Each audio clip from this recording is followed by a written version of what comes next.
सलाम and welcome to the show Sana एक Pakistani.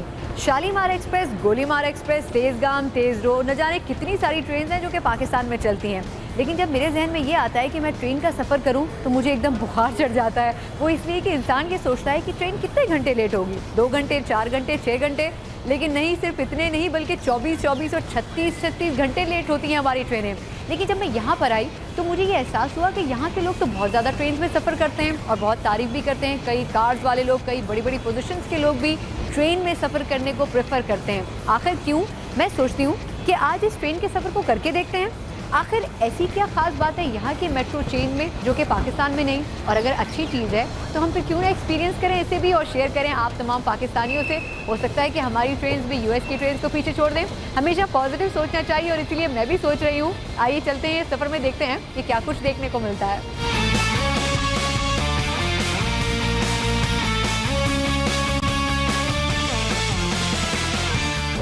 I just want to purchase a ticket. Where are you from? Pakistan.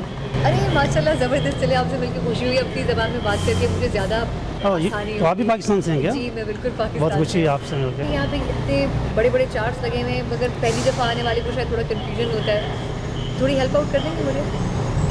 Sure. आपके पास cash है या credit card से पे करेंगे आप? क्या ये डायरेक्टली इस्तेमाल हो सकेगा? श्योर। चलिए, मुझे बहुत खुशी है कि मुझे यहाँ पर पाकिस्तानी मिल गया। मुझे ये चीज़ समझनी है कि यहाँ का मेट्रो सिस्टम, मैंने बड़ी तारीफ़ सुनी थी कि यहाँ का जो मेट्रो नेटवर्क है वो दुनिया के बेहतरीन नेटवर्क्स में से एक है। पाकिस्तान में अगर हम ट्रेन को सोचते हैं तो हमें बहुत डर लगता है, चक्कर आने शुरू हो जाते हैं, बेहोशी तारी हो जाती है। लेकिन यहाँ तो लोग बहुत ज़्यादा मेट्रो इस्तेमाल करते हैं। हाँ, जैसे कि मेरा एक्सपीरियंस जो बॉस्टन में है तो उसमें 1.2 मिलियन पीपल एवरी डे जो मेट्रो यूज़ करते हैं। यहाँ पे भी डीसी मेट्रो एरिया में भी वो प्रेफर करते हैं आपको। और आपको ये जान के हैरत होगी कि government pays for your metro expenses. हाँ जी। तो लेकिन वही डिपेंड करता है आप कितना मेट्रो यूज़ करते हो। आप जितना ज़्यादा मेट्रो यूज़ करेंगे उतना ज़्यादा रीइंबर्समेंट आपको होगी। अच्छा, आपको देखकर बिल्कुल लगता नहीं है, क्योंकि आप जिस तरह के गेटअप में हैं, कि आप ट्रेन यूज़ करते होंगे, तो यहाँ पे क्या लोगों को आदत है ट्रेन वगैरह यूज़ करने की? जो ट्रेन है यहाँ पे वो उन्होंने बेस्ट कम्यूट पॉसिबल बना दी है। जैसे यस्टरडे जो कल हमारा जो चीफ़ आया था, जो डिपार्टमेंट चीफ़ था, वो साइकिल पे आया था। तो ये बहुत इंकरेज किया जाता है कि लोग जो है ना पब्लिक ट्रांसपोर्टेशन यूज़ करें, साइकिल यूज़ करें। लिविंग ग्रीन, ये हर तरफ आप देखेंगे साइन लगे होंगे। आपका सर्विस चीफ जो है वो साइकिल पे आ रहा है, तो ये ट्रेंड क्यों है? क्या वजह है कि लोग इस तरह की जो सर्विसेज हैं उनको ज़्यादा इस्तेमाल करते हैं और गाड़ियों को बहुत कम कोशिश करते हैं कि इस्तेमाल किया जाए? पब्लिक ट्रांसपोर्ट क्यों ज़्यादा यूज़ की जाती है? पब्लिक ट्रांसपोर्टेशन जो यूज़ करने का जो सबसे बड़ा जो है ना, एक तो इकनॉमिक है बहुत। अगर आप डीसी में जाएंगे और डीसी में आप पार्किंग के ओनली फॉर पार्किंग अगर आप $15-16 पे करेंगे एवरी डे, तो कौन आपको अक्लमंद कहेगा? एट द सेम टाइम अगर आपको पता है government will pay for your commute, तो ऑब्वियसली आप उसको, तो गवर्नमेंट की तरफ से एक इंकरेजमेंट है। एट द सेम टाइम लोगों में ये अवेयरनेस है कि अगर हम गाड़ी कम यूज़ करेंगे तो ये हमारे इन्वायरमेंट के लिए बेटर है। पाकिस्तान का जो ट्रेन का एक पूरा डिपार्टमेंट है, उसमें क्या बुनियादी फैक्टर्स हैं जो एक पाकिस्तानी होने की हैसियत से आप समझते हैं कि फौरी ठीक होने चाहिए? अगर आप मुझसे पूछें तो इंफ्रास्ट्रक्चर पाकिस्तान का अंदर जो है, अगर तो हम डेफिनेटली अगर we have best brain in Pakistan. जो यहाँ पे जो कहते हैं ना, जो ब्रेन ड्रेन हो रहा है, अगर हमारे पास चूँकि ब्रेन है तो ड्रेन हो रहा है, अगर हम उस ब्रेन को यूटिलाइज़ करें और हम अपना इंफ्रास्ट्रक्चर बिल्ड करें। यहाँ पर ये सुना है कि बड़ा ही एक प्रॉफिट वाली ऑर्गेनाइजेशन है और बहुत कमा भी रही है और लोगों को सर्व भी बहुत ज़्यादा कर रही है। जहाँ पे 2 सेक्टर्स हैं, वन जो कि आपको दूर लेके जाती है ट्रेन, और वन जो कि आपको with in the like DC metro area, New York हो गया, शिकागो, कैलिफोर्निया। तो वो जो विद इन द सिटी है वो प्रॉफिटेबल है। जो आपको दूर लेके जाती है उसमें उनको डेफिसिट होता है। चलिए, बहुत शुक्रिया आपका, आपने मेरी मदद की। और कम से कम ऐसे पाकिस्तानी की जो कि पहली दफ़ा ट्रेन का सफ़र करा है और जिसको पाकिस्तान में ट्रेनों का बहुत बुरा तजुर्बा हो चुका है। मैं उम्मीद करती हूँ कि ये तजुर्बा कम से कम यहाँ पे मेरे लिए बुरा नहीं होगा इंशाल्लाह। Thank you so much.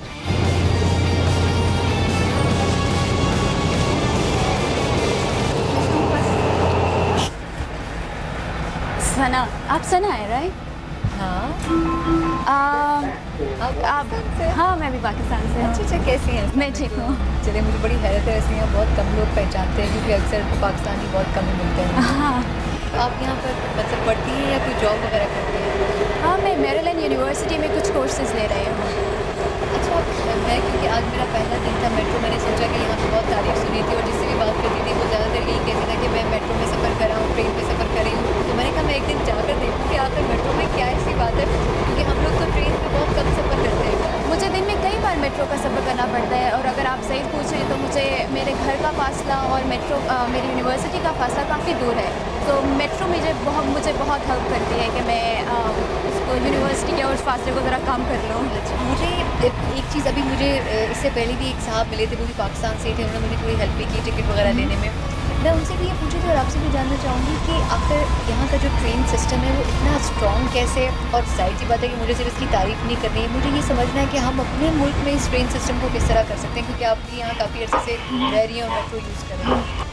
मैंने महसूस किया है कि यहाँ पे हर इंसान जो है, जो चाहे वो एक स्टूडेंट है चाहे वो एक प्रोफेशनल है, वो मेट्रो के ऊपर बहुत ज़्यादा उसका पूरा बहुत डिपेंड करता है। अक्सर लोगों को मैंने देखा कि वो अपनी गाड़ियाँ जो हैं वो मेट्रो स्टेशन पे छोड़कर खुद मेट्रो के ज़रिए अपने ऑफिसेज़ और यूनिवर्सिटीज़ जाते हैं। तो ये एक, जहाँ तक मेरा ख्याल है, ये एक बहुत ही लंबा अरसा लिया है इस सिस्टम ने डेवलप होने में।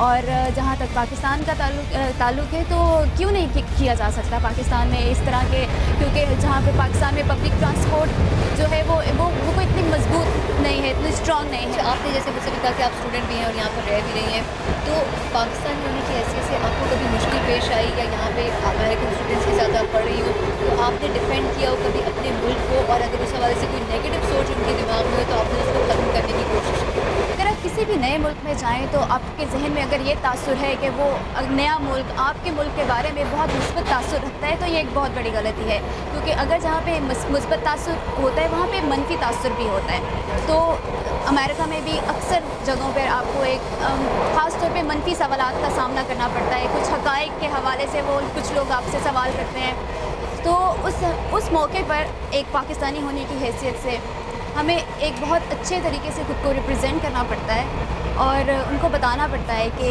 पाकिस्तान में इस वक्त खुद क्या हालात हैं और किस तरह जो तासुर है वो मनफी जो है ज़्यादा उभर के सामने आ रहा है और क्यों आ रहा है। और जब इसको एक्सप्लेन करने में बहुत सी मुस्बत चीज़ें जो हैं उनके सामने खुल के सामने आती हैं।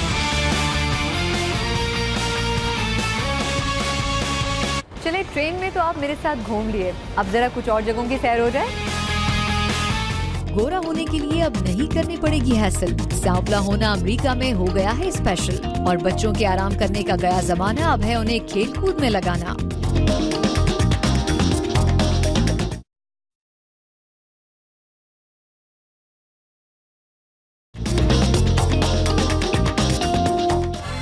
Welcome back. भाई सना, एक पाकिस्तानी को आपने धूप में बिठा रखा है, इस तरह तो मैं काली हो जाऊंगी। लेकिन अब आप फिक्र मत करें, वो इसलिए कि जो एशियन कलर है यानी कि पाकिस्तानी कलर जिसे कहा जाता है वो यहाँ पर इन समझा जाता है। यहाँ पर खूबसूरत किस्म के गोरे किस्म के लोग जो हैं वो धूप में आके लेट जाते हैं और ये सोचते हैं कि वो जब थोड़े सांवले हो जाएंगे तो ये उनकी खूबसूरती में मज़ीद इजाफा करेगा।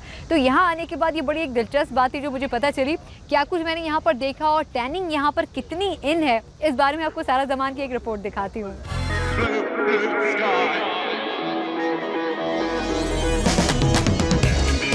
हॉलीवुड सेलिब्रिटीज हो या आम अमरीकी, हर कोई अच्छा लगना चाहता है, लेकिन अमेरिका में खूबसूरत लगने के लिए अक्सर लोग धूप से बचते नहीं बल्कि खुशी खुशी चिलचिलाती धूप में बैठते हैं।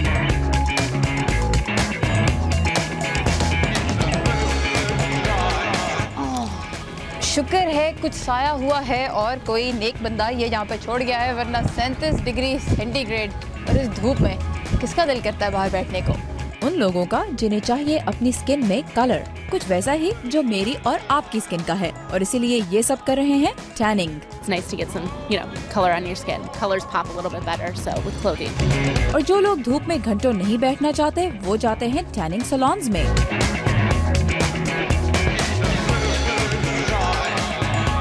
People will come in to tan for weddings, graduations, going on vacation, just because they want to have some color and feel better about themselves. यहाँ टैनिंग बेड की लाइट्स ऑन करें, अपनी आंखें बंद और चुप करके लेट जाएं। अल्ट्रावायलेट लाइट्स की गर्मी 10 मिनट में ही आपको पीले से लाल कर देगी, और कभी-कभी कुछ ज्यादा ही लाल।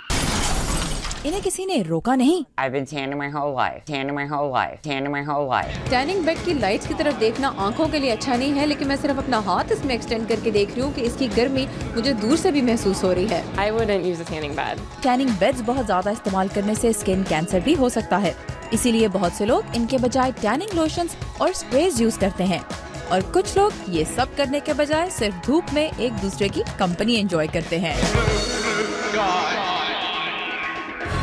वैसे आपने अपने मुल्क में बहुत सारे खेल खेले होंगे जिसमें कंचे भी शामिल हैं, गुल्ली डंडा भी शामिल है और भी न जाने क्या क्या ऊट पटांग नाम जो हम भी बचपन में सुनते रहते थे। लेकिन यहाँ पर लोग बड़े तेज़ हैं, बल्कि कहना चाहिए कि शायद अपने बच्चों के हवाले से ज़्यादा परेशान रहते हैं। यहाँ पर बच्चों को कंप्यूटर से, इंटरनेट से और इस किस्म की तमाम खेल कूद से दूर रखा जाता है, जिसमें बच्चों को ज़्यादा देर बैठना पड़े, उनको फिजिकल एक्सरसाइज की तरफ ज़्यादा माइल करने की कोशिश की जाती है। एक ऐसी जगह आपको लिए चलती हूँ जहाँ पर बच्चों को कराटे और मार्शल आर्ट सिखाया जाता है। नन्हे मुन्ने बच्चे किस तरह से एक दूसरे से फाइट करते हैं, आइए आप भी मजा लीजिए। कदम लेकर जा रहे हैं मार्शल आर्ट स्कूल के अंदर और दिल कह रहा है मुझे बनना है ताइक्वांडो मास्टर। बिल्कुल ऐसा।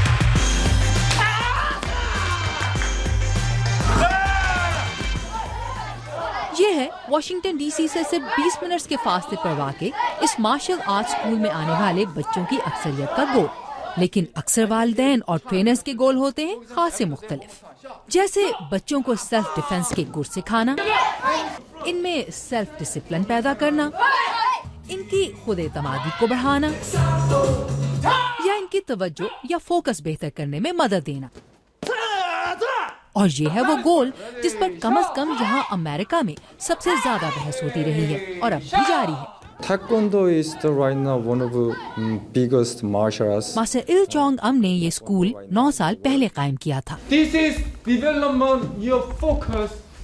Taekwondo is a lot of kicking technique. Taekwondo में किकिंग बहुत ज्यादा होती है। जब बच्चे किकिंग करते हैं तो हम उन्हें सिखाते हैं कि कहां और कैसे किक करना है। जब वो ठीक निशाने पर किक करना सीखते हैं तो इससे दरअसल उनका फोकस बेहतर होता है, खास तौर से ADHD से मुतासिर बच्चों में। अमेरिका में जगह जगह खुल रहे मार्शल आर्ट स्कूल्स का यही दावा है, यानी और चीजों के साथ मार्शल आर्ट्स की ट्रेनिंग तवज्जो को मुतासिर करने वाले attention deficit hyper activity disorder या ADHD से मुतासिर बच्चों की तवज्जो को बेहतर बनाने में भी मददगार हो सकती है। डॉक्टर माइकल हाउस्टन एक चाइल्ड साइकियाट्रिस्ट हैं। Do you think that martial arts training? Doctor Houston, क्या मार्शल आर्ट्स की ट्रेनिंग बच्चों की तवज्जो बेहतर करने में मददगार हो सकती है?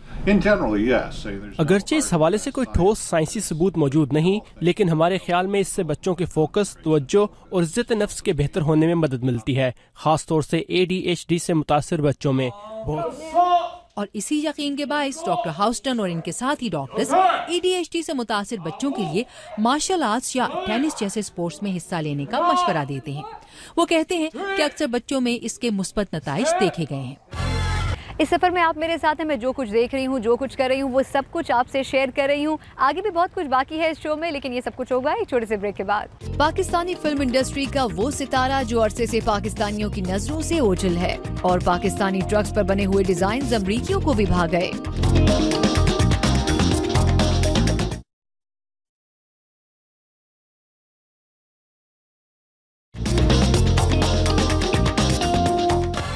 मौसीकी मेरी जान है। और अब मिलिए एक ऐसे पाकिस्तानी सितारे से जिन्होंने पाकिस्तान फिल्म इंडस्ट्री में म्यूजिक को एक नया अंदाज दिया। With the help of rhythm and melody, you are expressing yourself. कोई गज़ल, कोई गीत, कोई ठुमरी, कोई दादरा, कोई तराना, कोई कौमी नगमा आप बना रहे हैं, वो सब मौसीकी के दायरे में आता है। तो ये है म्यूजिक। और इन सब बातों के बाद मौसीकी मेरी जान है। सुहेल राना कहते हैं कि मौसीकी से उनसियत कब हुई ये तो उन्हें याद नहीं, लेकिन इतना ज़रूर याद है कि मौसीकी से पहला तारुफ घर में रखे एक नाकारा हारमोनियम से हुआ था। मैंने अपनी वालिदा से कहा कि हमारे घर में जब हम आँख मिचोली खेला करते थे बच्चों के साथ, तो स्टोर में मुझे संदूकों के अलावा एक अजीब सा बॉक्स नज़र आया। कहने हाँ बेटा वो हारमोनियम है, जब तुम्हारे वालिद बीमार हुए थे तो किसी उनके क्लाइंट ने उनको गिफ्ट के तौर पे दिया था। वो हमारे साथ सफ़र करता रहा और हमारे स्टोर में बंद हो गया। तो मैंने उसको निकाला, तो जैसे ही मैंने देखा कि 2 ब्लैक्स 3 ब्लैक्स 2 ब्लैक्स 3 ब्लैक्स, मुझे महसूस हुआ कि ये लोअर ऑक्टेव है, ये मिडिल ऑक्टेव है, ये हाई ऑक्टेव है, और इस तरीके से मैंने कुछ सुर निकाले, वो बजने शुरू हो गए। सुहेल राना ने जिस वक्त पाकिस्तान फिल्म इंडस्ट्री में काम किया उस वक्त इंडस्ट्री अपने उरूज पर थी, लेकिन आहिस्ता आहिस्ता पाकिस्तानी फिल्मों का मेयार कम होता चला गया। सुहेल राना कहते हैं कि इसकी एक बड़ी वजह टीम वर्क का फुकदान था। जब तक फिल्म इंडस्ट्री में टीम वर्क का कॉन्सेप्ट रहा उस वक्त तक फिल्म इंडस्ट्री फ्लरिश करती रही, अच्छी अच्छी फिल्में बनी, बाजी, बदनाम, अरमान, ज़रक़ा। लेकिन ये ख्याल लोगों के दिलों में आना शुरू हुआ कि ये तो मेरी वजह से है। तो ये जो मैं है ना, ये कुदरत को ज़ेब नहीं देती, पसंद नहीं आती इसको। कुदरत कहती है वो कहो या तू कहो, मैं नहीं। अल्लाह ताला मैं पसंद नहीं करता, मैं तकब्बुर शामिल हो जाता है। लेकिन सुहेल राना का दिल आज भी मौसीकी के लिए ही धड़कता है और वो कहते हैं कि फिल्म इंडस्ट्री छोड़ने का दुख आज भी ताज़ा है। वो एक मीडियम, एक प्लेटफॉर्म छूट गया, इसलिए भी छूट गया कि हमारे साथी भी छूट गए, और वो दिल कभी कभार चाहता है कि फिर से फिल्म इंडस्ट्री की तरफ जाऊं और उसको फिर से ज़िंदा करूं, और जो लोग किस वक्त काम कर रहे हैं उनके साथ मैं भी हाथ बटाऊं। देखिए शायद ये ख्वाब पूरा हो जाए। अच्छा, यहाँ आने के बाद घूमने फिरने के अलावा मुझे एक पाकिस्तानी कपल भी यहाँ पर मिला है जो कि रिसेंटली यहाँ पर मूव हुआ है। उनका क्या एक्सपीरियंस रहा यहाँ पर, उन्हीं से पूछते हैं। अस्सलाम वालेकुम। जी वालेकुम सलाम। तारिक, सबसे पहले तो मैं आप दोनों को ये कहूँगी, आप माशाल्लाह दोनों बहुत अच्छा कपल हैं। अच्छा, पाकिस्तान से आप अभी रिसेंटली मूव हुए यहाँ पे, क्या वजह थी इसकी? देखिए, बुनियादी तौर पे अमेरिका को लैंड ऑफ अपॉर्चुनिटीज़ कहा जाता है, और यहाँ पे अगर आपके अंदर स्किल्स हैं, सलाहियत है, आप आगे बढ़ना चाहते हैं, तो यहाँ पे जो एनवायरनमेंट है वो बड़ा सपोर्टिव है। तो that was the basic reason कि हम यहाँ पे मूव हुए हैं। और I am a middle career journalist, so मुझे यूँ लगा कि अगर मैं यहाँ पे मूव होता हूँ तो काम करने के साथ साथ मैं कुछ अच्छी तालीम भी हासिल कर सकता हूँ। तो ये बुनियादी वजह थी कि हम अमेरिका में या शिफ्ट हुए हैं। अच्छा, मासूमा इनकी जो वाइफ है, अब उनसे थोड़ा सा बात करती हूँ। मासूमा, ये बताएं, आपने कहा था शो से पहले कि आप 8 साल पाकिस्तान में रही हैं, तो ये बताएं कि पाकिस्तान में कोई दिलचस्प चीज़ ऐसी है जो आपको याद रही है और अब यहाँ आती हूँ तो आप खूब अपने हस्बैंड का मजाक उड़ाती होंगी, देखो पाकिस्तान में ये होता था। बहुत सारी ऐसी चीज़ें हैं। अच्छा। वैसे तो पाकिस्तान बहुत मज़ेदार जगह है, और मैं तो यहाँ मतलब पढ़ी हूँ और मेरी सारी ज़िंदगी गुजरी है, लेकिन बहुत सारी चीज़ें हैं ऐसी, तो मैं एक चीज़ नहीं कह सकती हूँ। अच्छा, आपने काफ़ी अर्सा पाकिस्तान में गुजारा, तो कभी महसूस होता था कि यहाँ पर आप पूरा एक ज़िंदगी का बड़ा हिस्सा गुजार के गई थी, तो डिफरेंस जो फील होता था, कभी कोशिश आप करती थी कि वहाँ पे लोगों को ये बता सकें, एजुकेट कर सकें कि अच्छा इस चीज़ को आप इस तरह बेहतर कर सकते हैं, और लोग उसको अडॉप्ट करते थे? फिर वैसे तो ऐसी चीज़ें बहुत थी और हैं, लेकिन मैं ऐसी नहीं हूँ जो मैं बाकी लोगों को कहती हूँ कि ऐसे करो, वैसे करो, ऐसे नहीं करो। लेकिन जैसे वो एक एग्जांपल है कि बंदा ड्राइविंग कर रहा होता है ना, तो जो डिफरेंट स्टाइल्स ऑफ ड्राइविंग होती हैं, यहाँ तो कोई भी हॉर्न नहीं देता है, लेकिन वहाँ हर वक्त हॉर्न नहीं होता है, और लाइटें लगा रहे होते हैं पीछे। आपने कहा ज़िंदगी यहाँ बड़ी आसान महसूस होती है। पाकिस्तानी जब अपने मुल्क में होते हैं तो सिग्नल तोड़ने जो है ना अपने लिए बड़ा एक प्राउड महसूस करते हैं कि हमने इस तरह के काम किया। और बाज़ औक़ात कभी कभी ऐसा भी होता है कि अगर आप खुद रूल्स फॉलो कर रहे होते हैं, कोई और नहीं कर रहा होता, तो आप कहते हैं कि फिर मैं क्यों करूं। लेकिन यहाँ आने के बाद ए से लेके जेड तक हर पाकिस्तानी सारे रूल्स फॉलो करता है। इसकी क्या वजह, हम अपने मुल्क में क्यों नहीं कर पाते? मैं आपको एक वाक़या बताता हूँ। पाकिस्तान में डेवो सर्विस स्टार्ट हुई, तो उस डेवो सर्विस जो थी, जो लाहौर इस्लामाबाद से चलती थी बस सर्विस, तो उसका डिसिप्लिन सारे पाकिस्तानी फॉलो कर रहे हैं। उसमें कैसे अपने बैठना है, क्या एटिकेट्स हैं, कैसे टिकट क्यू में लग के लेना है, वो सारी चीज़ें फॉलो होती हैं। लेकिन फ़ौरन ही जैसे आप लारी अड्डा पे पहुँचें, वहाँ हसल बसल है, लोग एक दूसरे को खींच तान करके बस में सीट हासिल कर रहे होते हैं, वहाँ पे ये चीज़ सारी फॉलो नहीं होती। मेरा ख़्याल है कि पाकिस्तानियों को एक अच्छा एनवायरनमेंट मिले और उनको ये एहसास हो कि जो रूल्स हैं स्टेट की तरफ से वो सब पे इक्वली अप्लाई हो रहे हैं, तो मेरे ख्याल है पाकिस्तानी भी बहुत अच्छा अपनी ज़िंदगी गुजार सकते हैं, उन रूल्स को फॉलो कर सकते हैं। अच्छा, वैसे मैं आपसे और भी बातें करूंगी, लेकिन आपने बस की बात की, तो जो हमारा बस कल्चर है ना, लारी अड्डों का जो कल्चर है, वो पाकिस्तान के अलावा बाहर भी बहुत फेमस है। थोड़ा सा अगर आप उस कलर्स पे और वो जो उसकी पेंटिंग की जाती है उसकी बात करें, जो हमारे ट्रक का जो आर्ट है पेंट का, वो दुनिया भर में बड़ा फेमस है। अमेरिका के अंदर किस तरह से लोगों ने इसको अडॉप्ट किया और अपनी कारों को और अपनी गाड़ियों को किस तरह पेंट किया है उस एक ट्रक कल्चर के हिसाब से, जो कि पाकिस्तान में फेमस है, आयशा खालिद हमें दिखा रही हैं। रंगों की फुलझड़ियाँ छोड़ते ये ट्रक्स हमारे लिए भले ये घर की मुर्गी बन चुके हों, इनके फैंस मगरबी दुनिया में और खुद पाकिस्तान में इन ट्रक्स के मालिकान की शक्ल में अब भी मौजूद है। तकरीबन 10 व्हीलर गाड़ी तैयार कराने में 12 लाख रुपया खर्चा आता है। इसके ऊपर आया था ये, अभी इसको दूसरा चक्कर हमने बनवाया, 2 लाख रुपया लगाया जैसा ये खड़ी है। ये बस अपने शौक का मोल नहीं है ना जी, शौक ना करा तो वैसे भी गाड़ी माल तो ले जाती है। और इस शौक को पूरा करने के लिए पाकिस्तान में माहिर कारीगरों की एक पूरी फौज भी मौजूद है।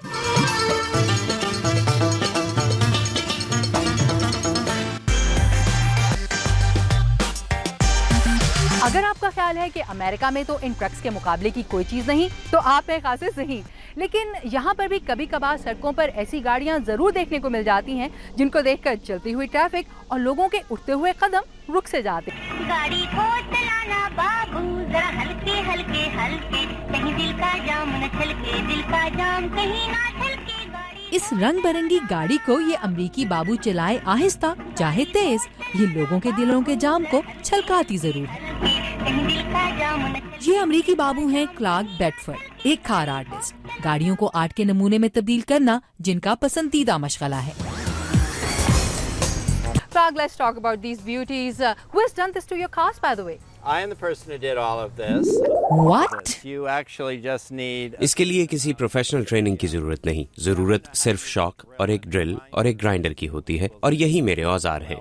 ये सब शुरू हुआ जब क्लार्क ने अपनी नाकारा हो जाने वाली कार को एक आर्ट पीस में तब्दील करने का सोचा। क्लार्क की राय में सारे अमेरिकी कार आर्टिस्ट ही इत्तफाकिया आर्टिस्ट होते हैं। इन गाड़ियों को देखकर लोग हाथ हिलाते, मुस्कुराते और क्लार्क को कहते हैं कि मजा आ गया। कई लोगों की राय में ये कूड़ा करकट है, आप इसे क्या कहते हैं? No, it's not junk to me, although I think some... नहीं, ऐसा नहीं। अगरचे ये सब चीजें खासी सस्ती हैं। हर गाड़ी के पीछे एक थीम मौजूद है। जैसे इस वैन को कुबलाई खान के महल ज़ैनडू की पैरोडी वैनडू की थीम पर बनाया गया है। आप बताइए, आपको क्या इंटरेस्टिंग लगेगा, क्लार्क की इस वैन में सफर करना या फिर इस पाकिस्तानी ट्रक में?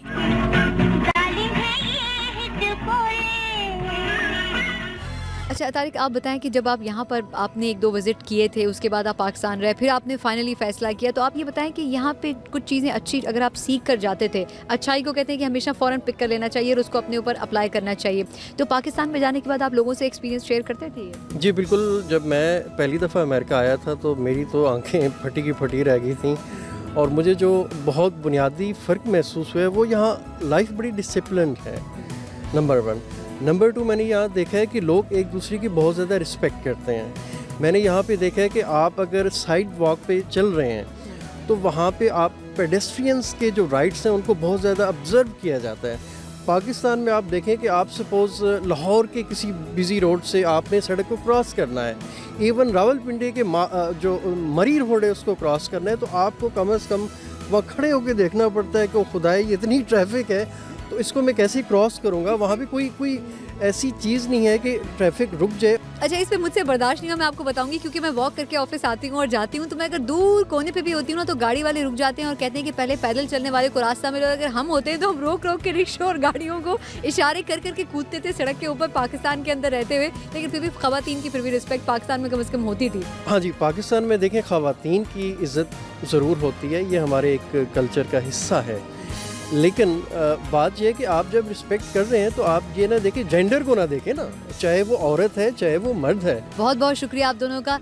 सिर्फ यही कपल नहीं बल्कि शायद बहुत सारे ऐसे कपल्स होंगे जो यूएस और पूरी दुनिया के मुख्तलिफ मुल्कों में रह रहे होंगे, लेकिन जैसे इन्होंने कहा कि हमें पाकिस्तानी होने की हैसियत से जिम्मेदारी का एहसास होना चाहिए कि हम बजाते खुद नहीं बल्कि पाकिस्तानी होने की हैसियत से भी पाकिस्तान के नाम को कहीं डाउन मत करें। मेरी भी यही कोशिश है, मेरी भी यही ख्वाहिश है, और आप लोगों की भी यही कोशिश और यही ख्वाहिश होनी चाहिए कि पहले अपने आप को नहीं बल्कि पहले अपने मुल्क के नाम को लेकर आए। कल फिर एक नए शो के साथ आपसे मुलाकात होगी, तब तक के लिए इजाज़त दीजिए। सना एक पाकिस्तानी को अल्लाह हाफ़िज़।